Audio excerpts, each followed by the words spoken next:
As the Lunar New Year approaches, the air across Asia is filled with a unique kind of excitement. Children eagerly await those vibrant red envelopes, known as lixi in Vietnam or Hongbao in China. We all think we know what they are. Lucky money, a little financial boost to start the new year right. But what if I told you that originally, this beloved tradition had nothing to do with buying toys or new clothes?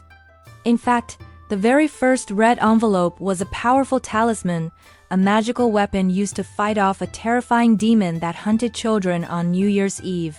Today, we're peeling back the red paper to reveal the ancient, mysterious, and honestly, slightly horrifying history of lucky money.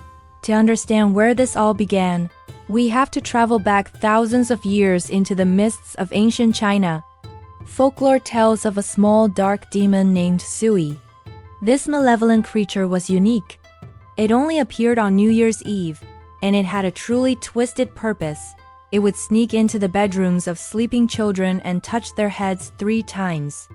The consequences were devastating. Any child touched by Sui would wake up the next morning burning with a high fever. Even if they managed to recover from the illness, they would lose their intelligence, becoming slow and witless for the rest of their lives. The fear of this demon was so intense that on New Year's Eve, parents simply dared not sleep. They would light candles and sit vigil by their children's bedside all night long. This custom, by the way, is still known today as Shou Sui, which translates to guarding against Sui. But in modern times, it just means staying up to welcome the new year. The legend continues with a specific tale from the city of Jiaxing. An elderly couple, who had finally been blessed with a son late in life, treasured him more than anything in the world.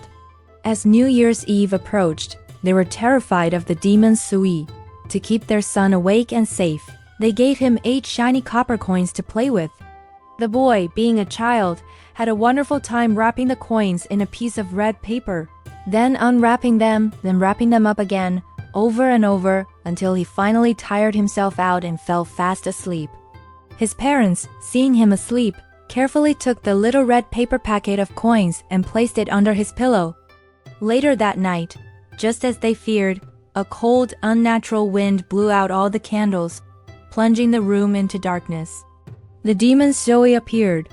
As it slowly reached out its clawed hand towards the sleeping boy's head, a blinding golden light suddenly burst forth from under the pillow. The demon shrieked in terror and fled back into the darkness from whence it came. It turned out, those 8 ordinary-looking coins were anything but.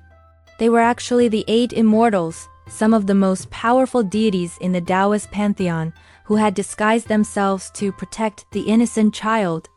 After this story spread, a new tradition was born. Parents everywhere began wrapping 8 coins in red paper to place under their children's pillows on New Year's Eve. They called this Yasui Qian, which literally translates to money to suppress the demon Sui. So you see, the power wasn't in the money itself, it was in the combination of elements. In both Vietnamese and Chinese culture, the color red is not just a festive color for decoration. It is a symbol of immense power. It represents fire, the pure yang energy of the universe, and the life-giving sun. It is considered the ultimate weapon against darkness, evil spirits, and the yin energy they embody. Historically, the actual monetary value of the coins inside the envelope was completely irrelevant. The real magic was in the protective red paper and the symbolic copper coins. Even the sound of the coins jingling together was believed to be enough to scare away evil spirits. So, the original lucky money was never about wishing for wealth or prosperity. It was a spiritual shield, a parent's desperate and loving act to keep their child safe from unseen harm. Now, let's take a quick trip over to Japan, because their tradition is fascinatingly different. If you're a fan of Japanese culture, you've probably heard of their New Year's money gift called Otoshidama. But have you ever noticed a key difference? They don't use red envelopes.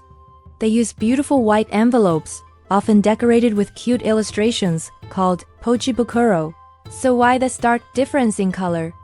It's because the origin of the Japanese tradition is completely unique and has nothing to do with a child-stealing demon. In ancient Japan, it was believed that on New Year's, a powerful deity named Toshigami-sama would visit every household.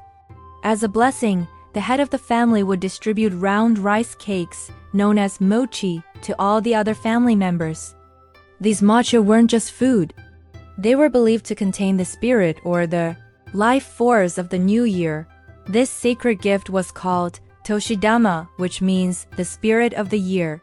Over many centuries, as Japan's economy evolved and cash became more common, people gradually stopped giving rice cakes and started giving money instead. But the tradition of the white paper, which symbolizes purity and sacredness in Shinto beliefs, remained. So while the Chinese and Vietnamese tradition was born from fear and protection, the Japanese tradition was born from a blessing and sharing a divine spirit. Today, let's be honest, the terrifying legend of the demon Sui has mostly faded into the background. Lixi, Hongbao, and Otoshidama have largely become a celebrations of wealth and good fortune for the year ahead.